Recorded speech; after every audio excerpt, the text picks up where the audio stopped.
So today, Q&A with a cop, we're going to take a question from G. Wagner.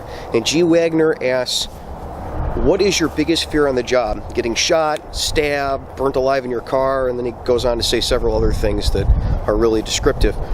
You would think that my biggest fear on the job would be ending up prematurely in a place like this, but in reality I've kind of made peace with the fact that that might be an eventuality of what I do for a living a long time ago. I just kind of hope that when my time comes and I end up in a place like this, it's for a reason and not for no good reason at all, like getting run over standing out on the side of the roadway. So I try to avoid that, and that's why I try to help all of you avoid too. My biggest fear on the job, though, isn't me ending up in a place like this. It's somebody else ending up in a place like this prematurely. Specifically, there are several people that I've convinced to go into law enforcement, I've convinced to come work with me. People whose families I know, people whose wives I see on Christmas time who are friends with my wives, people whose kids play with my kids. And my biggest fear is that one of those people that I convinced to go into law enforcement and I convinced to come work with me will end up in a place like this because of something that happened on the job.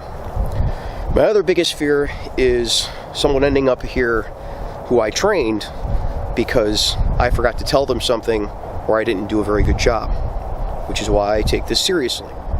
And my final big fear is landing someone else here on accident, hitting them with a car, around going past somebody and hitting somebody that I didn't intend on it hitting, something like that. These are the real fears that I have. It's not me ending up here. It's the consequences of things that I've done in my life landing someone else here, and that's what I try every day to avoid and try to help you avoid. So G. Wagner, thanks for your question. I'd also like to thank Jimmy over at River City Tactical. Maybe this cool coffee cup, hand painted this for me, which is really nice. He also sent me a new karambit knife that you can see if you follow me on Instagram. So until next week, you guys be safe and take care of each other. I'd like to thank all the Patreon supporters, and especially the shift supervisor level Patreon supporters that we have listed here. Your contributions are what allows free field training to continue on and become better. Thank you.